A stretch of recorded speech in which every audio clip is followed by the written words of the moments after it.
Ok? Como anunciado, o personagem de hoje é o centurião Cornélio, e a história dele é registrada no capítulo 10 do livro de Atos, que leremos todo aos poucos, né? E fazendo algumas colocações, alguns comentários, mas é importante observar que a história relatada nesse capítulo é algo que já estava previsto na palavra de Deus, né? Que era a salvação dos gentios. E Paulo escreve a respeito disso em Efésios capítulo 2. Então, gostaria de convidar os irmãos a começarmos com esse texto, né, em Efésios capítulo 2,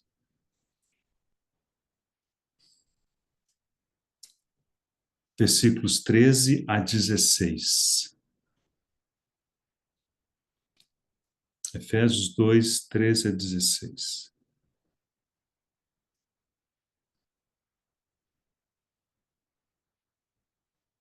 Mas agora, em Cristo Jesus, vós que antes estáveis longe, esse vós, tá, se refere aos gentios, fostes aproximados pelo sangue de Cristo, porque ele é a nossa paz, o qual de ambos, e esse ambos faz menção a judeus e a gentios, de ambos fez um, e tendo derribado a parede da separação que estava no meio, a inimizade, aboliu na sua carne a lei dos mandamentos na forma de ordenanças, para que dos dois criasse em si mesmo um novo homem, fazendo a paz, e reconciliasse ambos em um só corpo com Deus, por intermédio da cruz, destruindo por ela a inimizade. Esse texto ele descreve muito claramente essa obra de união entre judeus e gentios num corpo de Cristo, onde não há nem judeu, nem gentio, né? E que essa obra ela foi concretizada, alcançada pelo Senhor na cruz do Calvário. Okay? E a história de Cornélio é o ponto de partida dessa história, né? Então, agora sim podemos abrir em Atos capítulo 10, leremos os dois primeiros versículos antes de orarmos. Atos capítulo 10, versículo 1. Morava em Cesareia um homem de nome Cornélio, centurião da corte chamada italiana, piedoso e temente a Deus com toda a sua casa, e que fazia muitas esmolas ao povo e de contínuo orava a Deus. E ainda no versículo 22, uma descrição também de Cornélio. Versículo 22 diz que era homem reto e temente a Deus e tinha o bom testemunho de toda a nação judaica. Vamos orar. Querido Senhor, nós te somos gratos porque depois de algum tempo podemos mais uma vez juntos considerarmos a tua palavra e juntos declaramos de que precisamos da tua ajuda, precisamos da tua condução. Precisamos que o Senhor fale no nosso coração, o Senhor nos ensine, o Senhor nos encoraje, o Senhor nos mova. E essa é a nossa confiança esta noite. Pedimos a tua ajuda pelo teu Espírito. Senhor, traga a tua verdade e sopra a cada um de nós, tu que conheces a necessidade específica daqueles que estão aqui, daqueles que ouvirão a gravação no futuro. Tudo colocamos em tuas boas mãos. Oramos confiadamente em nome do nosso Senhor Jesus. Amém. Então, irmãos, a história de Atos, o livro de Atos cobre uma história aí de algumas décadas depois da crucificação do Senhor.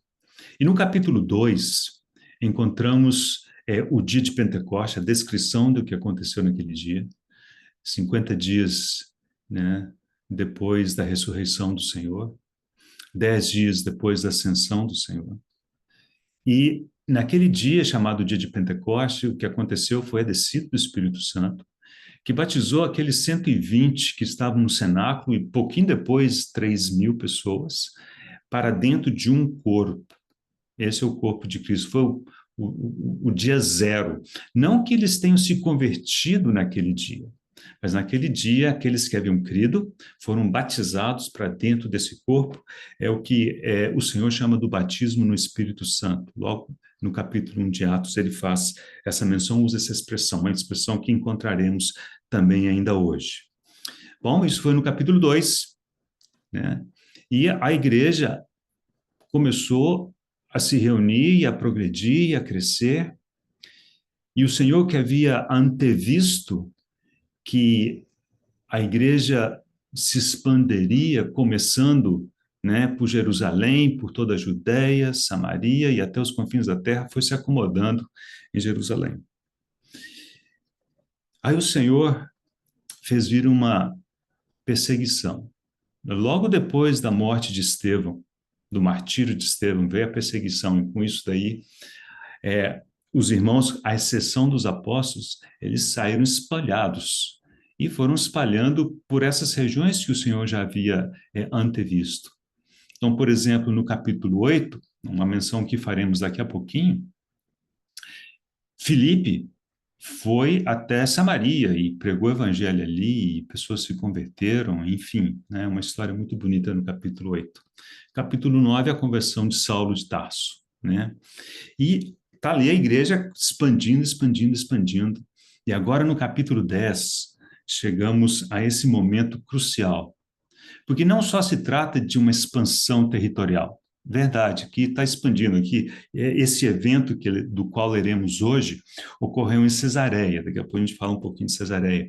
Mas o fundamental é que nesse evento, uma família, e não só a família, mas amigos dessa família, que eram todos gentios, foram batizados para dentro do mesmo corpo. E aí aconteceu o que lemos em Efésios, capítulo 2, que dessas duas comunidades, judeus e gentios, o Senhor fez um novo homem, né?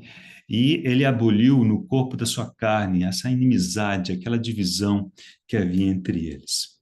Então, o que é que nós desejamos fazer, seguindo aí o plano de estudo, né, que temos acompanhado ao longo desses últimos meses e anos, seguindo o livro do irmão Campbell Morgan, é observar agora essa nova pessoa com a qual o Senhor lidou, Cornélio. Só que como o Senhor já estava no céu, o Senhor lidou com Cornélio por intermédio da sua igreja. E, em particular, neste caso, por intermédio de Pedro.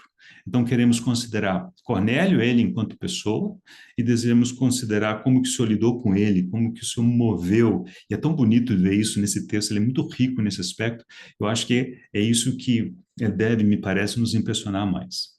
Então, vamos começar esse capítulo 10, já lemos os primeiros 2 versículos, né, que falam de Cornélio, vamos repassar alguns pontos, a gente começar a construir um pouco do contexto que forma a história desse capítulo.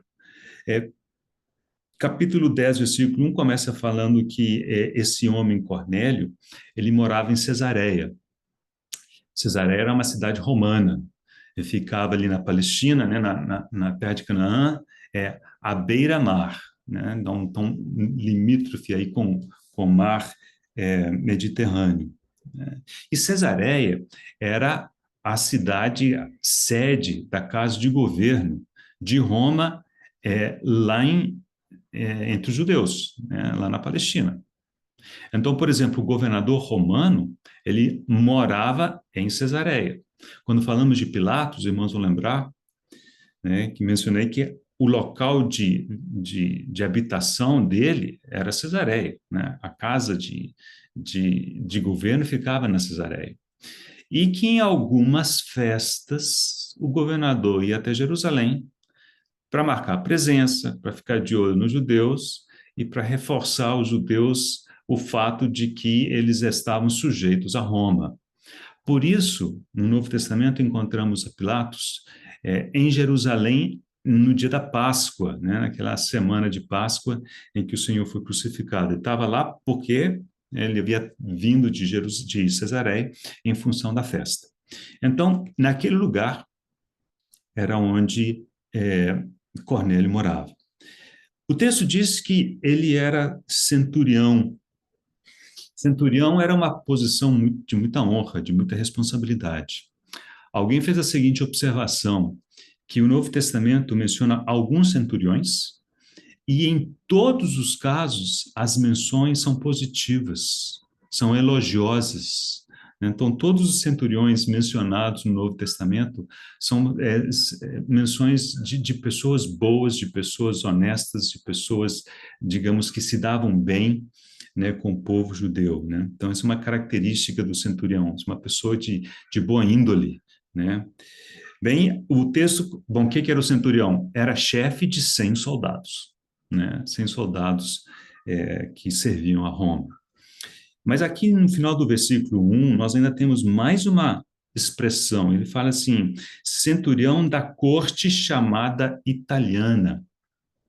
E aí os estudiosos dizem que isso significa que aqueles 100 soldados, no caso de Cornélio, os 100 soldados eram romanos.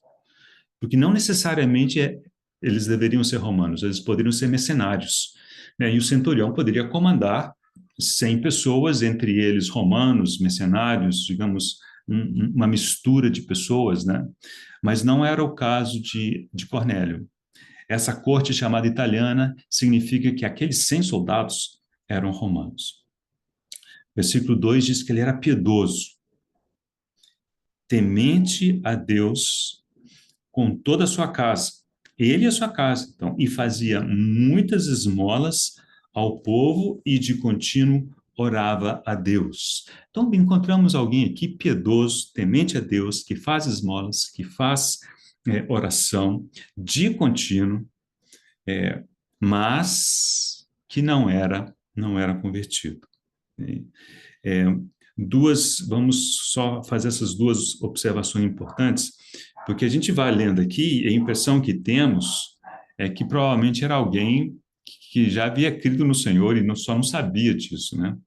Mas não temos as razões para pensar dessa maneira. Então, para a gente pegar essa informação, nós vamos dar um pulinho rapidinho no capítulo 11. Então, vire a página e observe o capítulo 11. O capítulo 11 já não é mais na casa de Cornélio, mas é a respeito da casa de Cornélio. É Pedro descrevendo o que aconteceu naquele dia. Né? Ele foi questionado e ele apresentou, então, essa descrição. No versículo 3, os apóstolos questionaram Pedro, né? E diz assim, entraste em casa de homens incircuncisos e comestes com eles.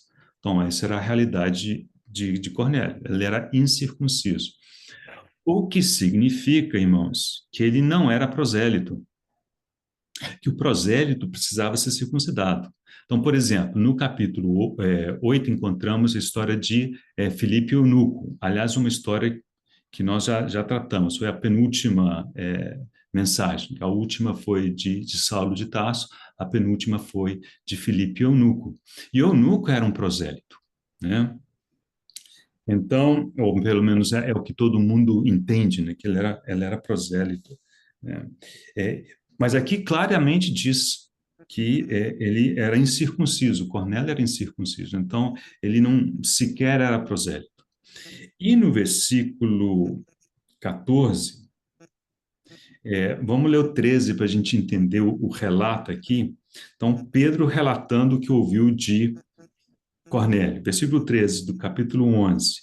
E ele nos contou como vira o anjo em pé em sua casa e que ele dissera, envia a Jope e manda chamar Simão, por sobrenome Pedro, o qual te dirá palavras mediante as quais serás salvo tu e toda a tua casa.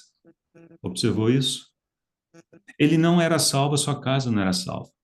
O anjo diz, olha, presta atenção porque Pedro vai te dar palavras mediante as quais será salvo tu e tua casa. Então, o que nós temos aqui? Temos aqui um homem da mais alta posição do ponto de vista profissional em Roma, centurião, também temente a Deus, dava esmola, orava de contínuo, né? Piedoso, mas faltava-lhe uma coisa, né? E aqui o irmão Campbell Morgan, eu vou ler um parágrafo dele agora, ele faz um paralelo de Cornélio com o jovem rico e com Nicodemos, que eram também pessoas boas, mas eram pessoas que não tinham tudo, porque não tinham o Senhor, né? Faltava-lhes alguma coisa. E todos foram ao Senhor com essa sede, né? Em busca de preencher uma lacuna que cada um tinha em seu coração. Aqui o Senhor já estava ressurreto, de modo que Cornélio foi até Pedro, né? Por intermédio dos seus é, subalternos, que foi enviado em função da palavra que ele recebeu do anjo. Então, a frase do irmão Campbell Morgan é a seguinte: em Cornélio, vemos tudo o que parece ser admirável e somos inclinados a perguntar o que mais era necessário. Como Nicodemos e o jovem rico, Cornélio era um homem de excelente caráter. Deve-se, contudo, lembrar que nenhum deles estava satisfeito. Cada um buscava algo, não sabendo o que era. Em cada caso, o que era buscado foi revelado ao entrar em contato com o Senhor.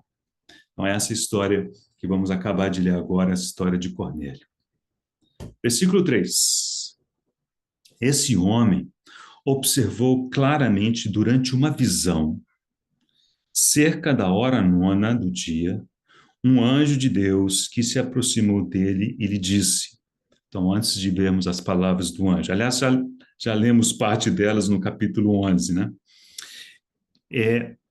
Cornélio estava orando, né? Ele orava de contínuo, ele havia subido para a oração da hora nona, e ali ele teve a sua visão. Então, é importante observar o seguinte: a visão que Cornélio recebeu não foi enquanto estava fazendo alguma atividade corriqueira, ele estava focado em oração, e ali ele teve essa visão.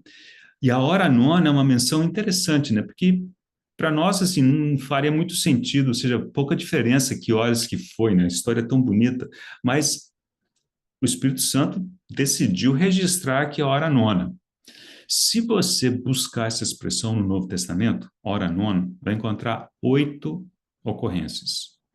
Só que essas 8 ocorrências fazem menção a 3 eventos apenas, né? Quase todas fazem menção à morte do Senhor. O Senhor clamou, Eloi, Eloi, lama sabachthani, que significa Deus meu, por que me desamparaste? Na hora nona, que são as 3 da tarde. Então, essa é uma das ocorrências. A outra ocorrência tem Atos 3:1, que diz que João e Pedro haviam subido ao templo para a oração da hora nona. Então, o que tudo indica, parece que era quase que um costume entre os irmãos, logo dos primeiros anos, né, de ter essa oração na hora nona. E qual é a nossa surpresa, não? É encontrar que Cornélio, que não era convertido, que não era prosélito, mas que era temente a Deus e era piedoso, também orava a hora nona, né? E nessa ocasião, teve a visão. Bem, então, o que foi que o anjo disse a ele? Versículo 4. Cornélio, este fixando nele os olhos e possuído de temor, perguntou, que é, Senhor? E o anjo lhe disse, as tuas orações e as tuas esmolas subiram para a memória diante de Deus. Vamos parar aí por enquanto. Quando Lucas descreve Cornélio, ele faz menção a esmolas e faz menção à oração. Versículo 2. Diz que fazia muitas esmolas ao povo e de contínuo orava a Deus. Mas quando o anjo se dirige a Cornélio, ele inverte a ordem dessas duas coisas, né? Ele fala assim, as tuas orações e as tuas esmolas subiram para a memória diante de Deus. Ou seja, quase como que dizendo que, assim, aos olhos dos céus, né, as orações vão primeiro. As esmolas de Cornélio seguramente eram consequência da sua vida piedosa diante de Deus. E diz que subiram para a memória diante de Deus. Irmãos, isso aqui é uma coisa importante. Às vezes a gente tem muita dificuldade com isso, mas precisamos aceitar que o Deus é Deus justo. Mesmo uma pessoa que não crê no Senhor, como o caso de Cornélio, não era prosélito, mas que era temente a Deus, que era piedoso, Deus registra, Deus conhece tudo que ela faz, né? E ela registra, o Senhor registra, né? Ele sabe, né? Ele é justo. E em função disso, ele aconteceu o resto da conversa aqui. Mas antes que eu me esqueça, tem uma observação muito interessante. Porque nós vimos assim, como que Lucas registrou. Então, Lucas disse, olha, esmolas e oração. Como é que o anjo se referiu? O anjo disse assim, oração e depois as esmolas. Mas e as pessoas que conheciam Cornélio? Como será que elas faziam menção a Cornélio? Isso está no versículo 22. Então vamos pular rapidinho, a gente depois vai acabar lendo de novo, mas eu já faço essa conexão antes que eu esqueça. Versículo 22. Então disseram: o centurião Cornélio, homem reto e temente a Deus, e tendo bom testemunho de toda a nação judaica, foi instruído por um santo anjo para chamar-te à sua casa e ouvir as tuas palavras. Né? Foi o relato que eles fizeram para Pedro. Observou? Não tem nem a menção de oração e nem a menção às esmolas. Né? E aí nós precisamos lembrar das palavras do Senhor no Sermão do Monte, quando ele disse assim, olha, quando vocês orarem, entra no teu quarto, fecha a porta, ora em secreto, e teu pai que vem em secreto te recompensará. E da mesma forma o Senhor disse, olha, e quando deres esmola, não toques trombeta, não fica anunciando. A impressão que eu tenho, irmãos, é que Cornélio, possivelmente até sem saber, ele seguia isso. Né? De modo que aqueles seus subalternos que foram enviados para falar com Pedro, na hora de descrever, descreveram outras coisas, outras características de Cornélio. Mas, irmãos, o anjo que conhece o registro nos céus disse: olha, as tuas orações e as tuas esmolas subiram, né, para a memória diante de Deus. Irmãos, nada que façamos, mesmo aquilo que é escondido aos homens, e tem coisas que tem que ficar escondidas aos homens, né? Deus registra e Deus não ignora, ele faz memória, né? Então, que isso nos encoraje, essa atitude, né, de uma vida escondida, né, diante de Deus, ainda que com obras, né, como as esmolas seguramente são. Muito bem. Vamos retomar o versículo 5. Agora, envia mensageiros a Jope e manda chamar Simão, que tem por sobrenome Pedro. Ele está hospedado com Simão, curtidor, cuja residência está situada à beira-mar. Então, Jope é outra cidade, também é uma cidade costeira. Então, se você pegar Cesareia, né? Então, para cá está o mar Mediterrâneo, pega a Cesareia, vai descendo aqui pela costa, 50 quilômetros, aí você chegará em Jope, né? E ali ficava a casa de um outro Simão, Simão Curtidor, e nós vamos fazer menção a isso ao final da mensagem. Então, lembra disso. Então, Pedro estava com esse Simão, o Curtidor. Então, eles foram enviados, né,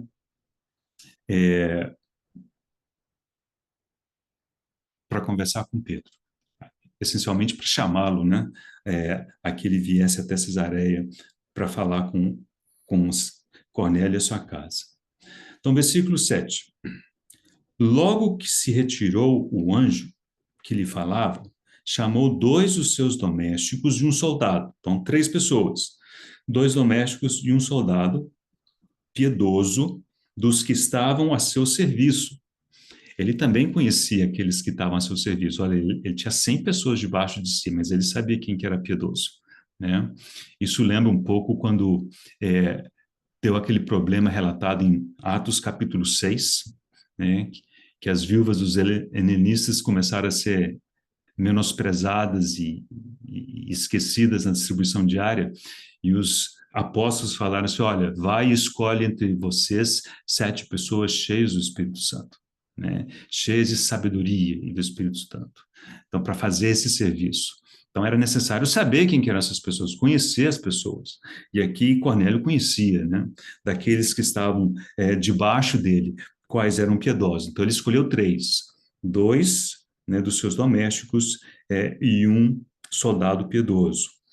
Agora, preste bastante atenção no versículo 8. E havendo-lhes contado tudo, enviou-os a Jope. Então, lhe contou o que aconteceu, e esse versículo diz que Cornélio os enviou a Jope. Então, lembra dessa frase, nós vamos precisar dela daqui a pouquinho. No dia seguinte, versículo 9, indo eles de caminho e estando já perto da cidade, subiu Pedro ao eirado por volta da hora sexta, a fim de orar. Então, hora sexta é meio-dia, tá? Então, ele subiu a fim de orar. Então, observe, tanto Cornélio na hora nona, quanto Pedro na hora sexta, estavam orando, né? Versículo 10, estando com fome, quis comer, mas enquanto lhe preparavam a comida, sobreveio-lhe um êxtase. Então, viu o céu aberto e descendo um objeto como se fosse um grande lençol, o qual era baixado à terra pelas 4 pontas, contendo toda sorte de quadrúpedes, répteis da terra e aves do céu. E ouviu-se uma voz que se dirigia a ele: levanta-te, Pedro, mata e come.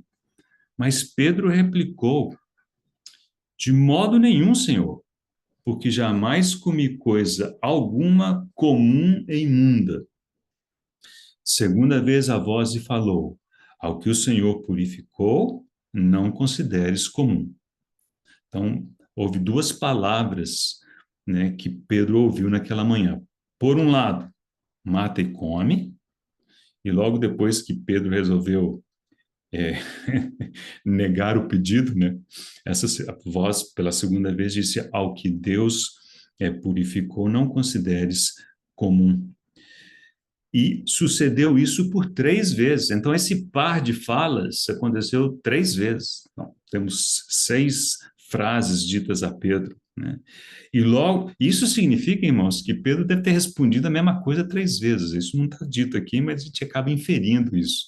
Então, você vê assim, Pedro estava muito agarrado, né? Fortemente agarrado à tradição judaica, mas nós não podemos criticá-lo por isso, porque foi assim que ele foi instruído, né? E para eles, digamos, se agarrar a essa tradição significava ser piedoso, significava temer a Deus, né? Era a maneira deles manifestarem, né, o seu temor a Deus, a sua dedicação ao Senhor, era se agarrando a essas tradições, né?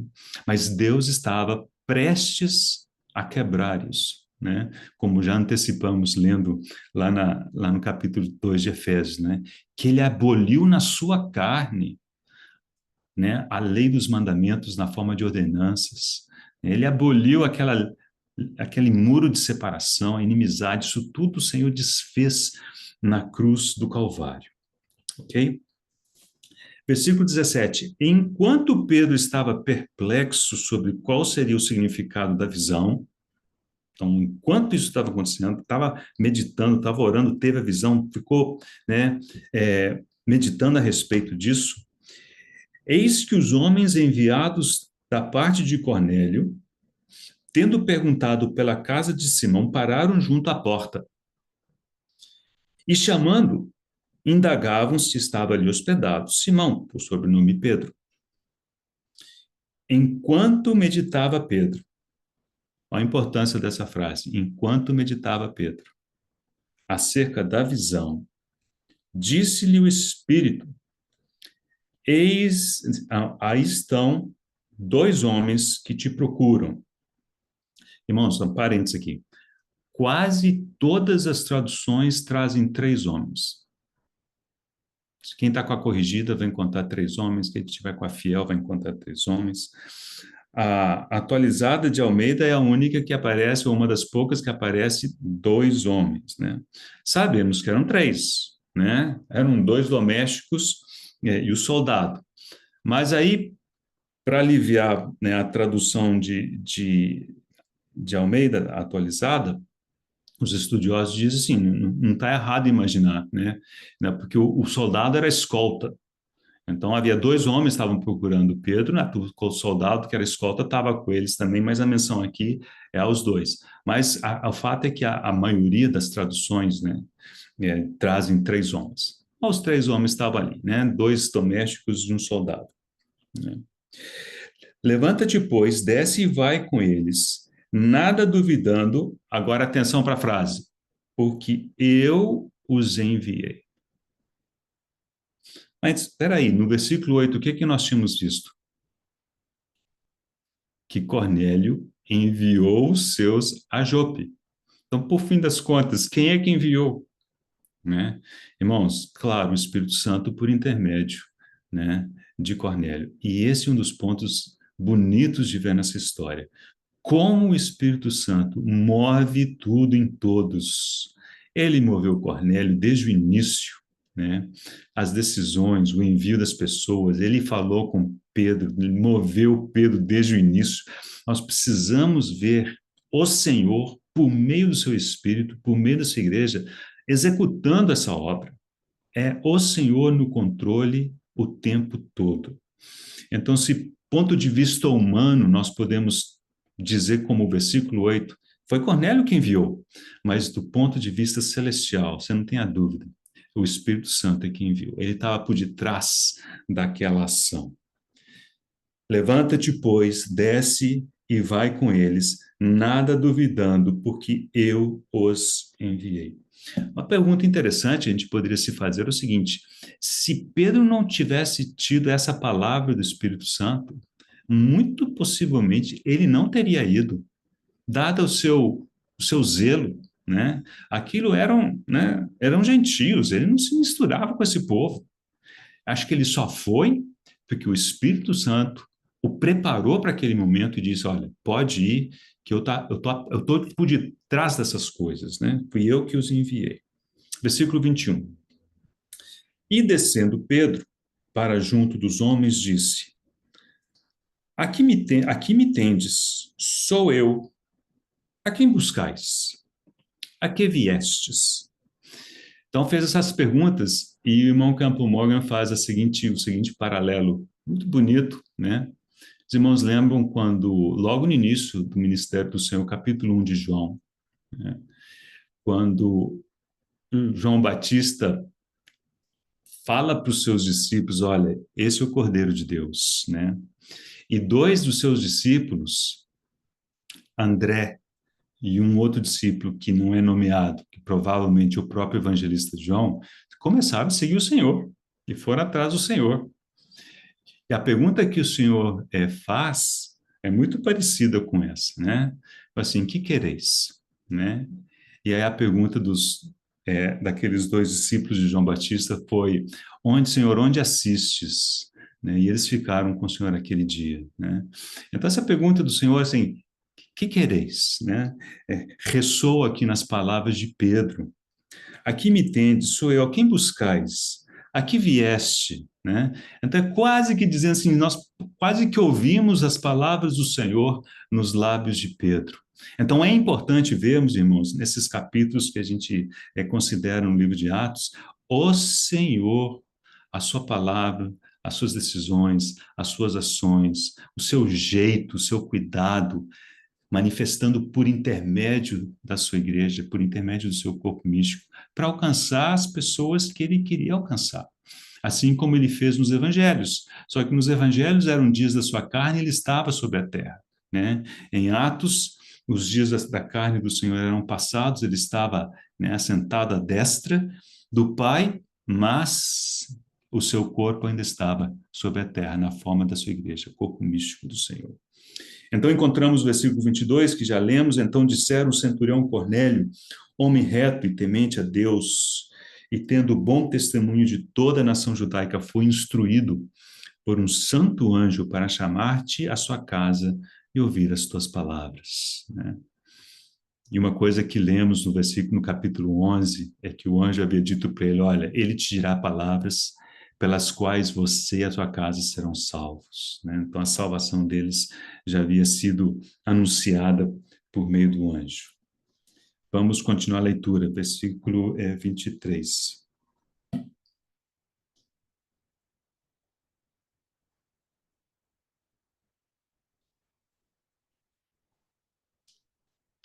Pedro, pois, convidando-os a entrar, hospedou-os. No dia seguinte, levantou-se e partiu com eles. Também alguns irmãos dos que habitavam em Jope foram em sua companhia. No dia imediato, entrou em Cesareia. Cornélio estava esperando por eles, tendo reunido seus parentes e amigos íntimos. Aconteceu que, indo Pedro, a entrar lhe saiu Cornélio ao encontro e, prostrando-se-lhe aos pés, o adorou. Mas Pedro levantou, dizendo: Ergue-te, que eu também sou homem. Falando com ele, entrou, encontrando muitos reunidos ali, a quem se dirigiu, dizendo: essa explicação de Pedro é importante para nós entendermos o que estava se passando na mente dele. Vós bem sabeis que é proibido a um judeu ajuntar-se ou mesmo aproximar-se a alguém de outra raça. Mas Deus me demonstrou que a nenhum homem considerasse comum ou imundo. Então, irmãos, em que momento que Deus demonstrou isso para Pedro? Essa frase deixa isso claro. Foi diante daquela visão do lençol que veio do céu, com todos aqueles animais e répteis e aves do céu. E aquela voz que disse: Levanta-te, Pedro, mata e come. E Pedro disse: De jeito nenhum, Senhor, que é isso? Né? Eu nunca comi nada proibido. Né? E Deus disse: Olha, o que Deus purificou, não consideres comum, ou não consideres imundo. Né? Então, Deus havia feito uma obra de purificação. Pedro não tinha ciência disso. Ele estava ainda agarrado à sua tradição. E não podemos criticá-lo por isso. Mas Deus precisava instruí-lo de outra maneira. E a instrução veio naquele conjunto, naquela visão que ele teve. E lembre-se que essa visão, né, por um lado, tinha a oração de Pedro, que ele havia, né, estava em oração na hora sexta, meio-dia, e também, estando perplexo com aquela visão, ele estava em meditação do qual seria o significado. E parece-me que durante esse processo é que Deus lhe revelou, Deus lhe demonstrou. De modo que quando ele chegou na casa de Cornélio, ele pôde dizer o que nós estamos lendo aqui. Deus me demonstrou que a nenhum homem considerasse comum ou imundo. A obra da qual lemos em Efésios capítulo 2, irmãos, é uma obra concreta, verdade, mas Deus precisava ensinar isso, né, aos apóstolos, em particular a Pedro, né? E foi assim que aprove a Deus fazer. Volto a dizer, eu acho que se Deus não tivesse agido dessa maneira, Pedro jamais sequer teria ido para a casa de Cornélio, muito menos entrar lá. Mas Deus o preparou para aquele momento, conforme nós acabamos de ver aqui no versículo 28. Versículo 29, ele explica: Por isso, uma vez chamado, vim sem vacilar. Ele não teve dúvida, mas ele não teve dúvida porque ele entendeu que era Deus quem estava falando com ele a respeito disso, dizendo: Pedro, pode ir, né? Eu estou por detrás disso. Né? Pergunto, pois, por que razão me mandaste chamar? É curioso, né? Porque Pedro teve a bandeira verde da parte do Senhor, mas o Senhor não disse o porquê. Qual que era a razão? Ele ainda não sabia. Então ele precisava perguntar isso para eles. E agora vem a resposta de Cornélio. Respondeu-lhe Cornélio, versículo 30. Faz hoje 4 dias que por volta desta hora estava eu observando em minha casa a hora nona de oração. Então ele observava esse horário de oração. E eis que se apresentou diante de mim um varão de vestes resplandecentes. E disse: Cornélio, a tua oração foi ouvida e as tuas esmolas lembradas na presença de Deus. Manda, pois, alguém a Jope a chamar Simão, por sobrenome Pedro. Acha-se este hospedado em casa de Simão, curtidor à beira-mar. Portanto, sem demora, mandei chamar-te, e fizeste bem em vir. Agora, pois, estamos todos aqui, na presença de Deus, prontos para ouvir tudo o que te foi ordenado da parte do Senhor. Irmãos, olha que atitude. Acho que muitos de nós, muitas vezes, não temos essa atitude quando vamos ouvir a palavra de Deus, né? Então, Deus havia sacudido a vida de Cornélio, sim. Havia preparado Cornélio e aqueles que estavam com ele. E o desejo deles de conhecer o Senhor, de ouvir a palavra do Senhor, é, foi muito grande. Né? E eu vou ler um parágrafo muito bonito aqui do irmão Campbell Morgan. Né? É, mas antes disso, ainda considerando a atitude de Pedro, né? Se a gente vê como é que essas coisas foram acontecendo, não necessariamente só nesse evento, mas Deus já vinha trabalhando desde antes, né? Porque os irmãos lembram que no dia de Pentecostes, Pedro, quando ele foi explicar o evento, né, ele fez menção à profecia de Joel, né? E ele citou a profecia de Joel e ele disse coisas como, por exemplo, que no fim dos tempos, né, nos últimos dias, Deus derramaria seu espírito sobre toda a carne, né? E então a pergunta é a seguinte: se o próprio Pedro já tinha falado isso, será que não caiu a ficha de que seria sobre toda a carne? Ou seja, não haveria acepção de pessoas, né? É, e outra coisa que ele menciona ali naquela profecia, faz parte da profecia de Joel, é que e todo aquele que invocar o nome do Senhor será salvo. Eu não disse que todo judeu seria salvo, mas todo aquele que invocar o nome do Senhor. Mas me parece que essas coisas ainda eram conceitos na cabeça de Pedro que ele não havia conectado com realmente o propósito de Deus. E assim também nós, muitas vezes, né, temos algumas frases que conhecemos, que repetimos, mas precisamos que o Senhor realmente nos dê a realidade, a gente perceba realmente o que está por detrás dessas frases, né?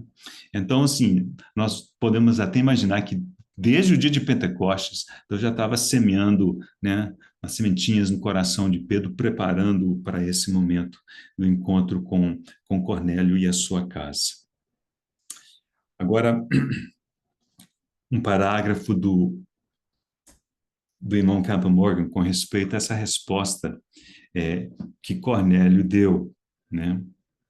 Então, quando Pedro pergunta, bom, vocês me chamaram para quê? Cornélio dá uma resposta muito bonita. E o irmão Campbell Morgan parafraseia essa frase, nessa resposta de Cornélio da seguinte maneira.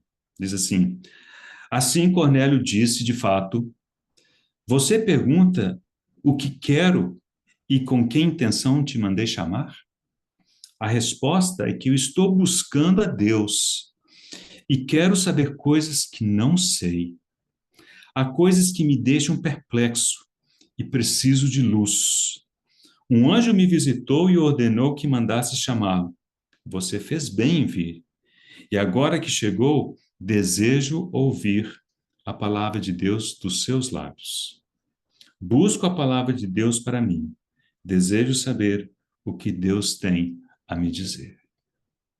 Então, nessa resposta de Cornélio, que tão belamente parafraseada pelo Camp Morgan, o que a gente percebe é o seguinte: Cornélio, apesar de toda a sua, abre aspas, religiosidade, e observe que não existe nenhuma crítica no texto, né, a respeito disso, antes, pelo contrário, aquilo havia subido em memória diante de Deus. Mas, irmãos, ele não tinha um Senhor.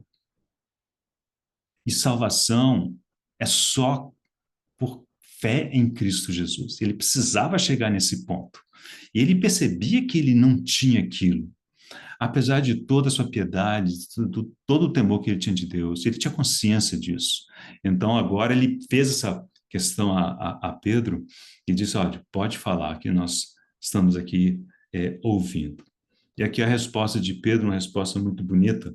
Vamos ler, está a partir do versículo 34. Então falou Pedro, dizendo, reconheço por verdade que Deus não faz acepção de pessoas, né? A pergunta que eu faria a Pedro é o seguinte: Pedro, tudo bem, você reconhece, mas você reconhece a partir de que momento, né? Foi a partir desse evento? Isso foi antes? Porque ele começa dizendo que, como judeu, ele não poderia entrar em lugar nenhum. Aliás, não só ele, né? Ele foi questionado pelos apóstolos exatamente porque ele havia entrado em casa de incircuncisos e havia comido com eles. Vocês percebem que era uma postura, digamos, judaica do povo geral, não era uma questão específica deles, né? Versículo 35. Pelo contrário, em qualquer nação, aquele que teme e faz o que é justo lhe é aceitável. Essa é uma frase que parece, sim, muito abrangente, porque ela é mesmo, né? Sim, em qualquer nação, a, qualquer que teme a Deus e faz o que é justo, lhe é aceitável. Me parece que ele estava quase que, né, falando da pessoa de Cornélio, que ele era da nação, era romano, fazia o que era aceitável a Deus, né? Porque o que ele fazia era justo. Mas isso não era o suficiente, né? Esta é a palavra que Deus enviou aos filhos de Israel, versículo 36, anunciando-lhes o evangelho da paz por meio de Jesus Cristo. Este é o Senhor de todos. Essa é a frase que é absolutamente definitiva. Então, nas nações existem aqueles que fazem coisas justas, que temem a Deus, né? E essas coisas são aceitáveis a Deus. Mas, irmãos, só o Senhor Jesus Cristo é Senhor de todos. E ele tem que ser reconhecido como tal, né? Não é cada um pode escolher o seu caminho, cada um pode escolher o seu Senhor, cada um pode escolher a sua maneira de adorar a Deus. Não é bem isso, né? Aqui está muito claro, né, que Jesus Cristo é o Senhor de todos. Vós conheceis a palavra que se divulgou por toda a Judéia, tendo começado desde a Galiléia, depois do batismo que João pregou, como Deus ungiu a Jesus de Nazaré com o Espírito Santo e com poder, o qual andou por toda parte fazendo bem e curando a todos os oprimidos do diabo, porque Deus era com ele. E nós somos testemunhas de tudo o que ele fez na terra dos judeus e em Jerusalém, ao qual também tiraram a vida, pendurando no madeiro. A este ressuscitou Deus no terceiro dia e concedeu que fosse manifesto não a todo o povo, mas a testemunhas que foram anteriormente escolhidas por Deus, isto é, a nós que comemos e bebemos com ele depois que ressurgiu dentre os mortos. E nos mandou a pregar ao povo e testificar que é ele quem foi constituído por Deus, juiz de vivos e de mortos. Irmãos, se vocês pegarem esse trecho, versículo 36 a versículo 42, observe que é o resumo do Evangelho. Aliás, dizem que isso aqui é o resumo do Evangelho de Marcos. Os irmãos lembram que o Evangelho de Marcos foi um evangelho escrito por Marcos, mas praticamente ditado por Pedro. É o Evangelho de Pedro por intermédio de Marcos. E aqui nós temos Pedro nos contando o que, que esse Evangelho diz. Então, se vocês observarem, esse aqui é como se fosse um resumão do Evangelho de Marcos. Começando, observe aqui, começando com o batismo do Senhor, que é assim que começa Marcos, ele não começa com a genealogia, não começa com o nascimento, ele começa com o batismo e vai até o momento, né, em que o Senhor ressurreto aparece a, não a todos, mas aquelas testemunhas que Deus escolheu de antemão. Aliás, uma coisa muito interessante, muito curiosa, né, na sabedoria de Deus. Já parou para pensar que se ele tivesse permitido que o Senhor ressurreto se apresentasse aos inimigos, ele calaria a boca desses inimigos instantaneamente? Ele teria a prova da ressurreição do Senhor. Mas aprove a Deus que o Senhor ressurreto se apresentasse somente àqueles crentes, aqueles que haviam crido. Aqui, segundo Pedro, não a todo o povo, mas a testemunhas que foram anteriormente escolhidas por Deus, né? Então, assim, os céticos da ressurreição corpórea do Senhor dizem isso. Ah, mas por que então ele não apareceu, né, para Pilatos, para Herodes, para aquela turma toda, né, para Anás, Caifás, os sacerdotes e os judeus, aqueles que foram, né, que o crucificaram? Essa é a sabedoria de Deus, irmãos, porque a fé tem que ser exercitada, né? O meu justo viverá por fé. Então, nós temos que crer pelo que Deus disse, não pelo que vemos, né? Bom, então, aqui temos um relato muito bonito do que é o Evangelho. Como Deus ungiu a Jesus de Nazaré com espírito e com poder. Ele andou por toda parte fazendo bem. É muito bonita a descrição e muito simples, né? Mas esse é o relato, essa é a síntese, né, do Evangelho. Muito bem, versículo 43 dele, ainda falando do Senhor, todos os profetas dão testemunho de que por meio do seu nome, todo aquele que nele crê recebe remissão de pecados. Essa é a mensagem. Todo que nele crê recebe a remissão de pecados. Versículo 44, ainda Pedro falava estas coisas, quando caiu o Espírito Santo sobre todos os que ouviam a palavra. Pedro é aquele pregador que é interrompido com alguma frequência, né? Lá no Monte da Transfiguração, ele foi interrompido. Ele começou a falar coisas que acho que nem ele estava entendendo, e ele foi interrompido por uma voz que veio da nuvem. Aqui, ele tinha acabado de o que possivelmente seria apenas a introdução do seu sermão, e ele foi interrompido. Como sabemos que é só a introdução? Quando ele relata esse evento para os apóstolos, no capítulo 11, no versículo 15, ele diz assim: quando, porém, comecei a falar, caiu o Espírito Santo sobre eles, como também sobre nós no princípio. Então, na cabeça de Pedro, ele estava só no princípio. Esse é um longo sermão, mas foi só começar, né? Para que o Espírito Santo descesse, e por aí terminou o discurso de Pedro. Versículo 45.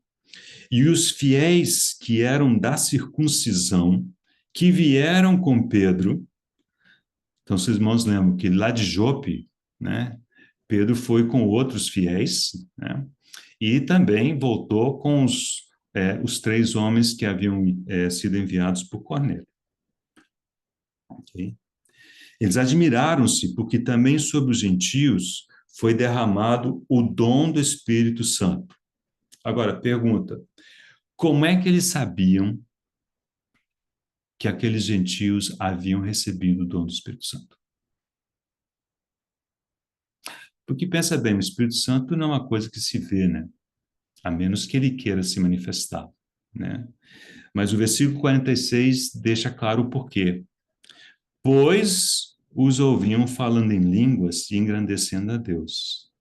E aqui você tem a explicação do porquê da manifestação de línguas nesse evento e no evento de Dia de Pentecostes, Atos capítulo 2. Porque era necessário que aqueles da circuncisão conseguissem conectar os dois eventos e falar, ó, isso que aconteceu aqui na casa de Cornélio corresponde ao que aconteceu lá conosco. De fato, somos um. O que aconteceu com eles, né, foi o que aconteceu conosco. Imagina que não tivesse tido nenhuma daquelas manifestações. Como é que eles saberiam? Eles não tinham um Novo Testamento escrito, nada. Então, irmãos, nós precisamos entender, né, que muitas dessas manifestações tinham um propósito específico da parte de Deus, né? E até hoje algumas pessoas, né, ainda procuram necessariamente, né, ver manifestações. Me parece que a regra continua sendo a mesma. Se precisar, Deus dará. Mas se não precisar, Deus não precisa dar, não, né? Mas aqui, uma vez que eles viram, opa, conectaram uma coisa com outra, né? Versículo 47. Porventura, pode alguém recusar a água para que não sejam batizados estes que, assim como nós, Olha a conexão dos dois eventos, assim como nós receberam o Espírito Santo, e ordenou que fossem batizados em nome do Senhor Jesus Cristo. Então lhes pediram que permanecesse com eles por alguns dias. E a explicação de Pedro, acho que reforça esse aspecto. Então vamos ler, e com isso a gente mais ou menos conclui, o capítulo 11, a partir do versículo 15. Quando, porém, comecei a falar, caiu o Espírito Santo sobre eles, como também sobre nós no princípio. Por que como? Como que ele sabia que era a mesma coisa? Porque os sinais visíveis foram os mesmos. Então, essa era a chave para eles fazer essa conexão. Então, me lembrei da palavra do Senhor quando disse: João, na verdade, batizou com água, mas vós sereis batizados com o Espírito Santo.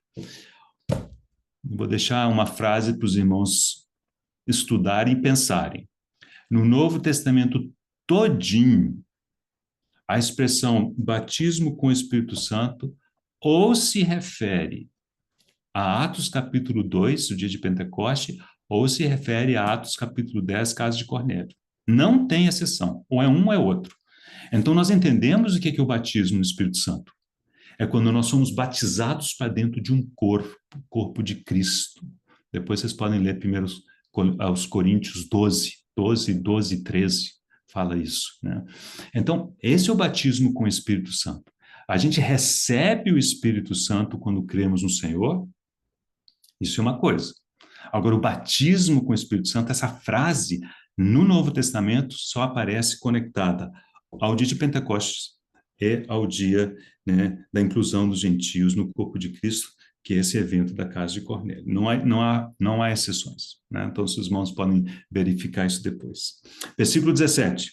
Pois se Deus lhes concedeu o mesmo dom que a nós nos outorgou quando cremos no Senhor Jesus, olha o critério, irmãos, eles foram batizados não porque eles esperaram 10 dias juntos, unidos lá no cenário, não, é porque o calendário de Deus havia chegado e eles haviam crido no Senhor e receberam o Espírito Santo.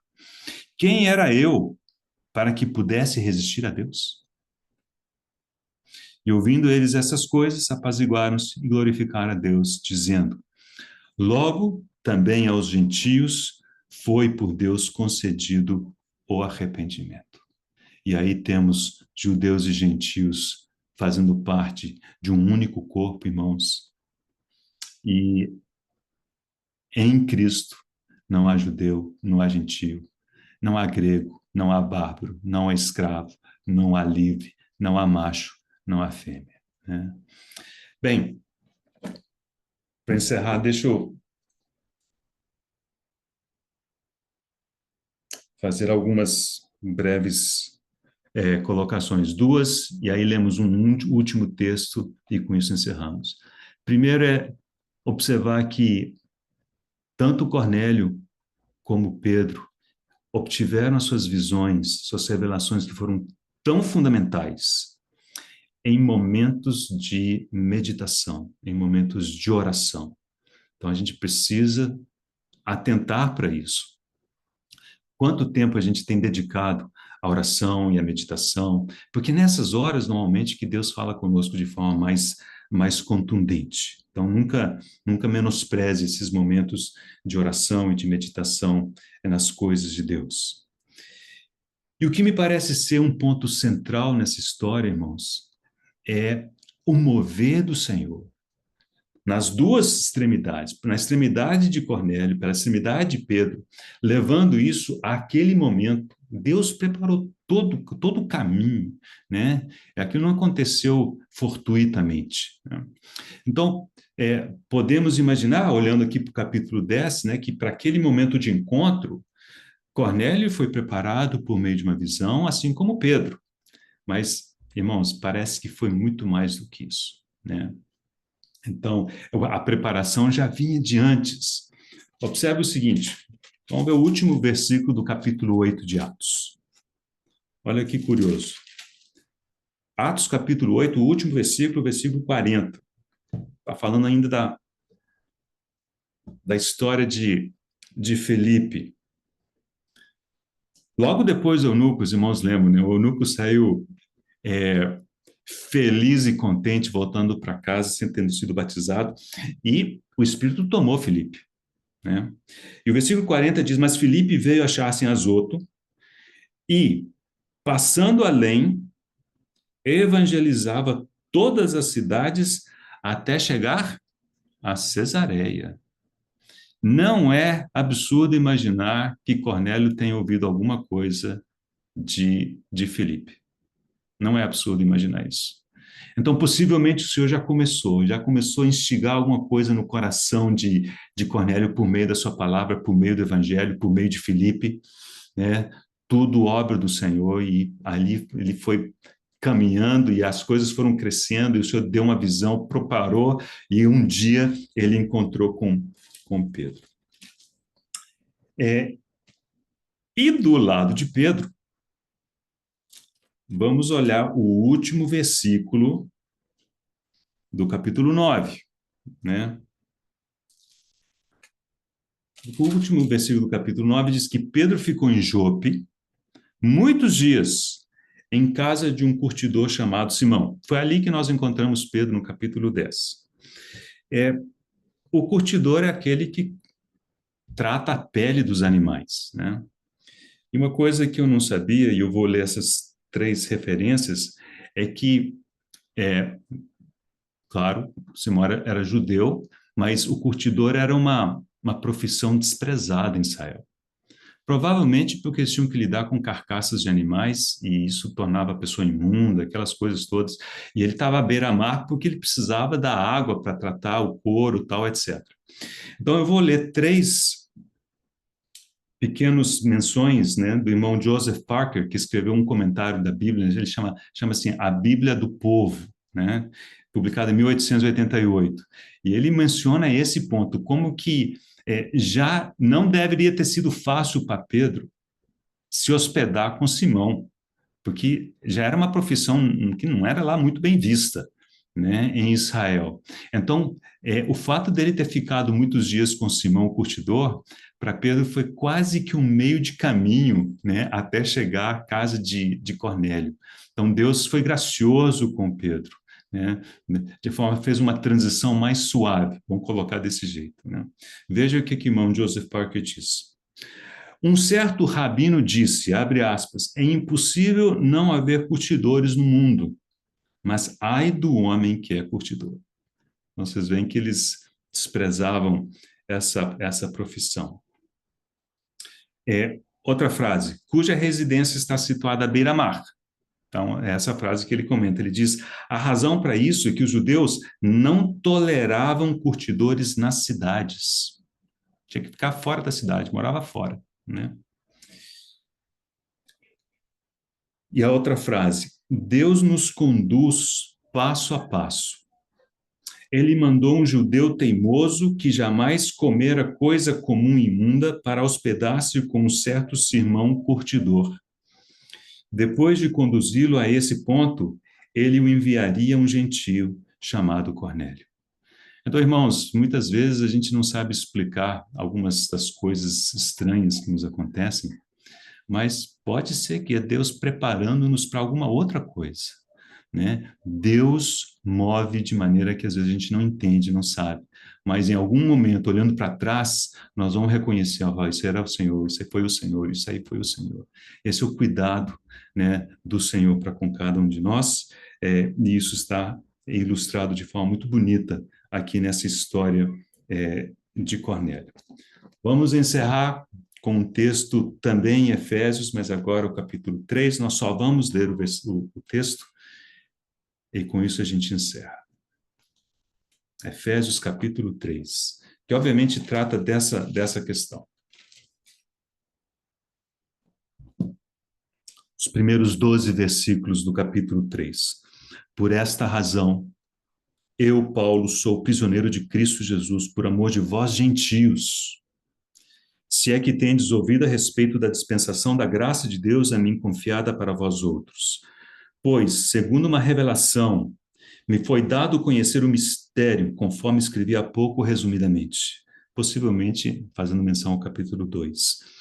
Pelo que, quando ledes, podeis compreender o meu discernimento do mistério de Cristo, o qual, em outras gerações, não foi dado a conhecer aos filhos dos homens, como agora foi revelado aos seus santos apóstolos e profetas no Espírito, a saber, preste atenção aqui, o a saber, que os gentios são cordeiros, membros do mesmo corpo e coparticipantes da promessa em Cristo Jesus por meio do Evangelho, do qual fui constituído ministro conforme o dom da graça de Deus a mim concedida, segundo a força operante do seu poder. A mim, o menor de todos os santos, me foi dada a graça de pregar aos gentios o evangelho das insondáveis riquezas de Cristo e manifestar qual seja a dispensação do mistério, desde os séculos, oculto em Deus, que criou todas as coisas, para que, pela igreja, a multiforme sabedoria de Deus se torne conhecida agora dos principados e potestades nos lugares celestiais, segundo o eterno propósito que estabeleceu em Cristo Jesus, o nosso Senhor, pelo qual temos ousadia e acesso com confiança mediante a fé nele. Somos gratos ao Senhor pela tua obra, que não só batizou aqueles judeus, Senhor, para dentro do corpo de Cristo, como também nos incluiu, gentios na carne. E, Senhor, em ti não há distinção. Agora somos um. Agradecemos a ti por essa obra. Ninguém poderia fazer o que o Senhor fez.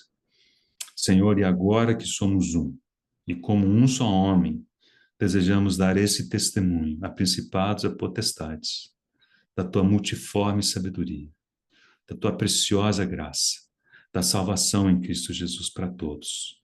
Pois é no nome dele que nós oramos. Amém.